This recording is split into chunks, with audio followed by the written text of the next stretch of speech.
This is the final podcast I'm doing on compliance. My name is Omar Moore. I'm a film critic.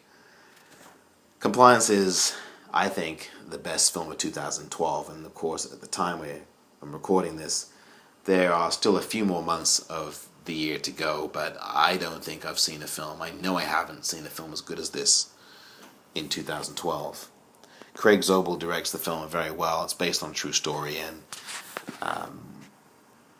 it's a story that is very unsettling, and we see the way that Mr. Zobel has portrayed this very clearly. We see how unsettling it is. And there are a couple of things I want to talk about very quickly here. A few topics.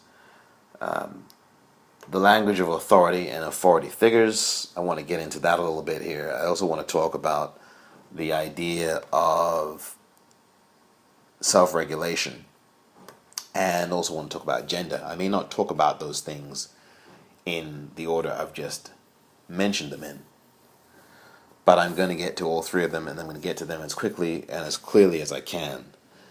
I'm going to start with authority, because authority is something that we all worship. We've been born and raised and told to worship authority at every step in our adult lives, in our childhood lives. Our parents are authority figures, and our teachers are authority figures, police are authority figures, etc., etc., priests, pastors, blah, blah, blah, you name it. All authority figures, but authority is rather artificial, because it really doesn't stand for anything except for the fact that these people, authority figures, have a certain level of dominion and control. And authority does not confer a sense of right or wrong. It only confers control. And so Officer Daniels, who's played wonderfully by Pat Healy in a very disturbing and creepy way, Officer Daniels, who makes this phone call to the Chickwich restaurant and makes the accusations he makes, he is someone who has authority, but it's because he confers that authority upon himself. His authority doesn't really carry any weight beyond what he says it is. And I quite frankly think that police in real societies, they have authority, but the weight that carries their authority is the badge and the gun. That's where the authority really is made official, because they have a gun and a badge. Had they been police officers without guns or badges, I think that did have authority, and of course it had the backing of the state, where that's where the real authority is also carried. But had they not had any of those things, it would just be rather fruitless. There are people who imitate and impersonate police officers all the time, and that's something that's in society. And authority is something that, therefore, for me at least, and the way I look at it, is a very artificial construct. But it's very real, because the state makes it real. The state has the maximum protections, and the society protects police. The courts protect police, allow police to lie in order to get confessions out of people, quote-unquote confessions, in quotes, for things that some people may not have done, but they are allowed to lie and trick in the name of trying to get a confession or obtain a coercive result. And that's been upheld in many court cases and legal cases throughout time here in America and in American jurisprudence. So the idea, and my point is that authority is something that is not really a conferred entity. It is conferred, but it's something that's not something that is real to me. I can assert authority. I have authority over my own body.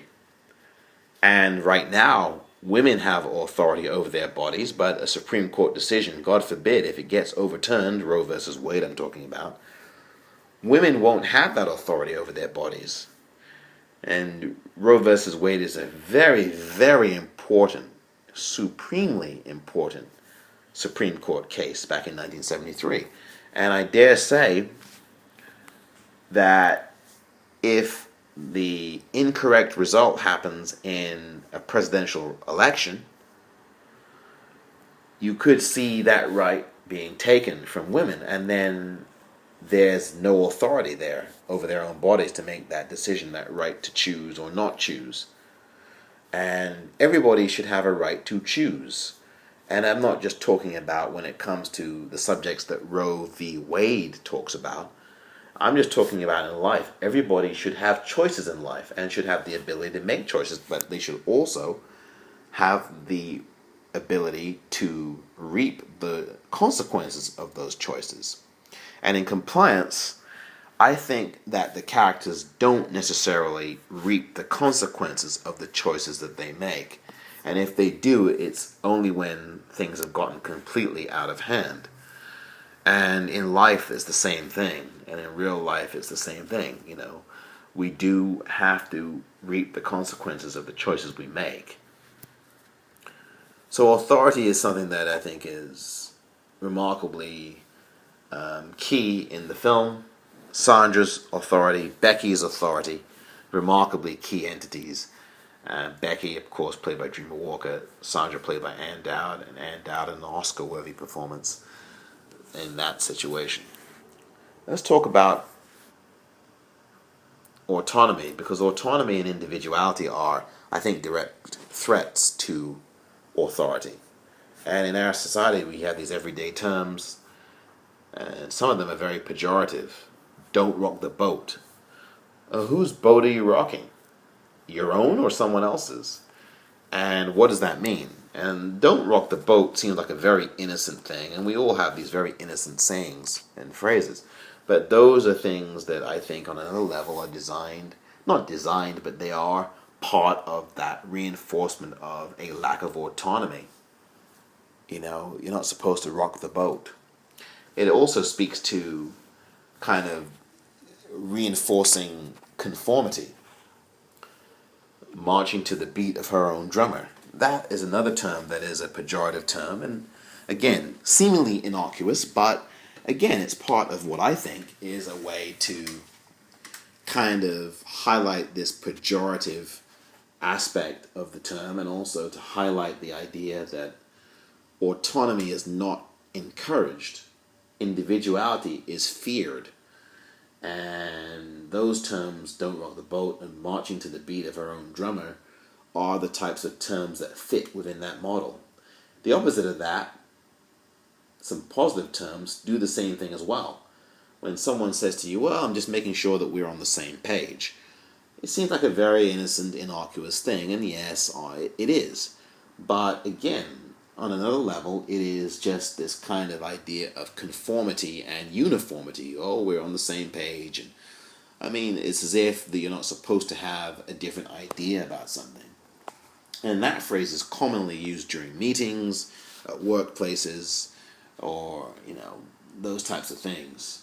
So that's another part of this. And the autonomy and individuality is the challenge to authority. It's the protester. It's the so-called anarchist. It's the so-called conspiracy theorist. And we're taught that asking questions is a scary thing. We don't like to ask why a lot of times. We report on the news, but we don't like to ask why many times.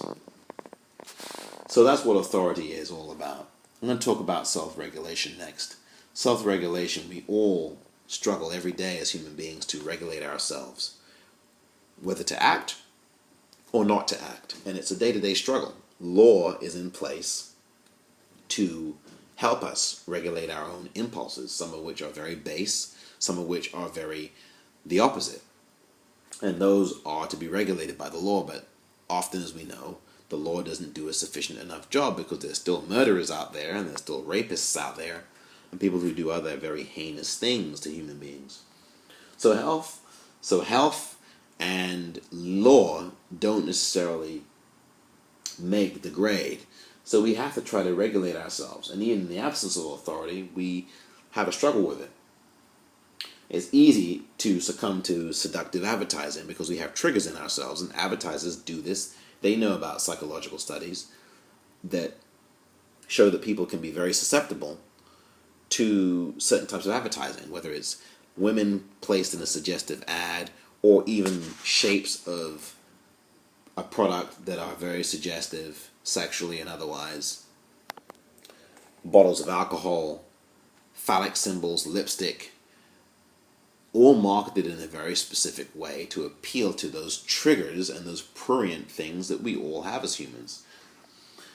So when you see that on a very day-to-day micro scale, you can understand perhaps why these things would also be very clear in a film like Compliance on a very large scale when there's lots of duress and fear going on, and fear is a huge trigger. And the telephone, by the way, is a very powerful tool.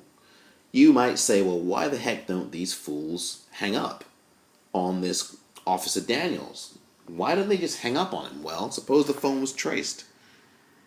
And they hang up and then an officer comes along and comes to them. Suppose that happened. You don't know. But it's possible. It could happen. But my point is the phone is a very powerful tool. You're holding a phone to your ear.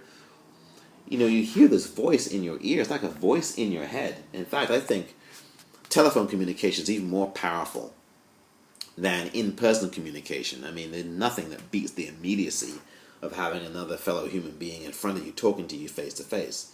That creates a strong level of intimacy, obviously, and it's more comfortable that way, I think. But there's something about the telephone that I think is kind of disturbing. You've got this voice in your ear, you're talking, you're listening, and it takes a lot more energy, quite frankly, to concentrate on that conversation. So when your senses are compromised in a very stressful situation like Sandra's at the Chickwich, you can actually understand why she may not be concentrating 100% and she may not be reasoning 100%. And in the fast food industry where there's no time for reasoning and critical thinking, just like in the military where they say yours is not to reason why, yours is but to do or die, you can understand why Sandra would do what she does. Even as we as an audience might say it's ridiculous, we really can understand why she does what she does, given what I've just explained. So, self-regulation is very clear.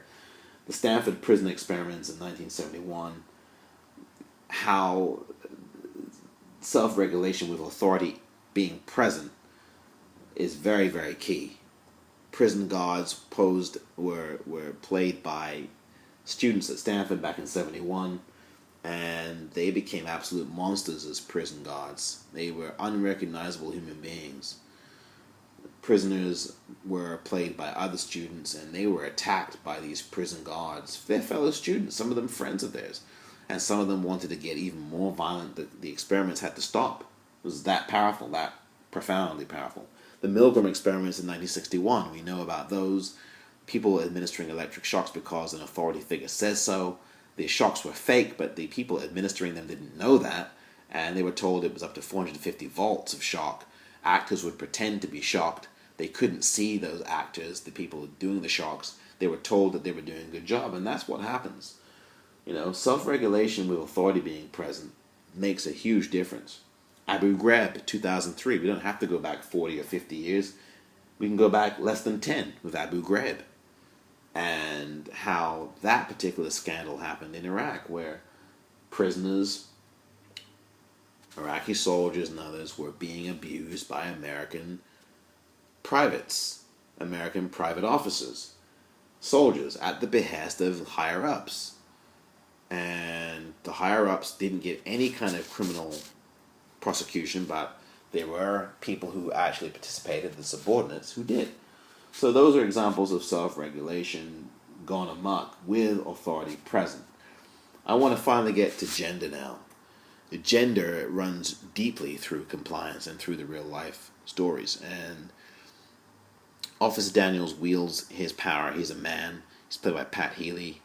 And he is that voice on the phone who compels these things to happen. And the other end of the phone is a woman, Sandra, the manager of Chickwich. And, of course, the employee, Becky, who also talks to Officer Daniels. And that dynamic's very powerful, too. The idea that a man is compelling and ordering a woman to do certain things. It was so in the real case. In most of these real-life cases, this is what happened.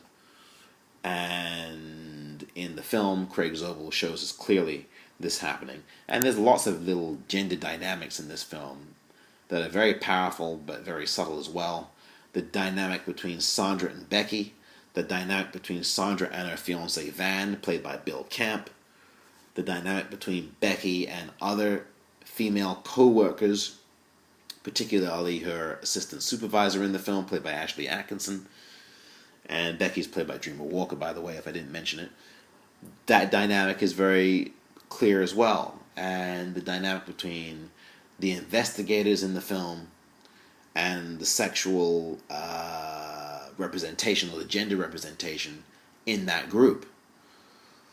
Very, very interesting stuff. Gender is very clear, and I ask anybody listening to this right now, I ask you, had Officer Daniels been a woman, been a female, been a woman, would any of this happened in the film? Would it have happened in real life? And I think there's a fairly easy answer that I would have. But at the same time, I think about something a bit far off, but not so far off. An analogy, tricky one to make, as all analogies are, but phone sex. There are women who get on the phone, who work as phone sex workers, who trick men, mostly men, into thinking that they are this incredibly hot woman on the phone. And they do this for the purposes of getting a man to comply and submit and sexually gratify himself. Now, the relationship between those two people over the phone is very consensual. The man is paying for that service. So it's a very different type of relationship. But the principle is the same in the sense that there is a manipulating person on one end of the telephone and a manipulated person on another. One of those relationships is consensual. The other relationship in the film is not consensual at all. It's not consensual at all. And anything that's being done by Becky in the film is purely out of duress and out of coercion and out of fear. Fear is a powerful tool, as I said, that affects self-regulation.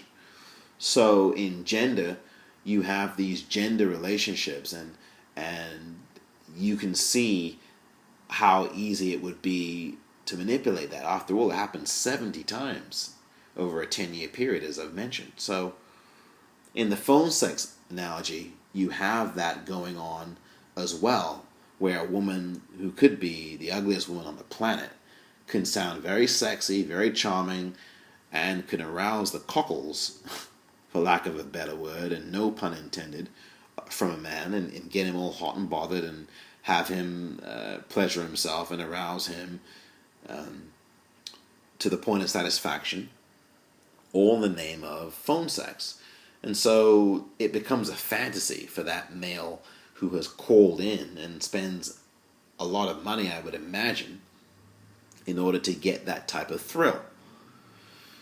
So the phone sex industry is booming. I mean, even in the age of internet porn, there's still lots of people out there who do this over the phone. So think about it now. In fact, there's a film called For a Good Time Call, which is coming out.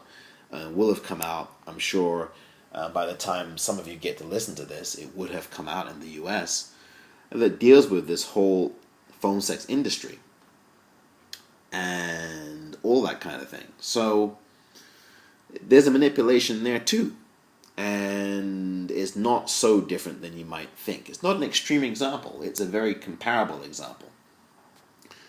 So the idea that a woman couldn't do what Officer Daniels would do, well, maybe it wouldn't happen, and maybe it wouldn't happen to the extent that it did in the Officer Daniels case and in real life. But it's plausible. There are many women who are con artists. There are many women who know how to scam, just like men do. But it's anybody's guess as to whether they would go as far as Officer Daniels did, the man in compliance did. Those are things to think about. There's so much more I could talk about, but I think I've bored you sufficiently. You've had 4 podcasts to listen to and some additional audio that I've done on this film. I think the world of this film, of course. Otherwise, I wouldn't spend these minutes talking about it to you. But the rest is up to you. Make up your minds, obviously. I'm sure you already have about this film, one way or the other. And I really would love for people to see this film. I'd love to talk to people about this film. If there was a way that I could have town hall meetings about this, I would. Believe me, I would, because I love to talk about film, but I love to talk about discussions about film subject matter as well, and especially this movie. And it continues to fascinate me. I hope you've had a good time at least listening to and pondering the thoughts that I have here about compliance and about these relationships within the film. Thanks for listening. I'm Omar Moore, the Popcorn Reel.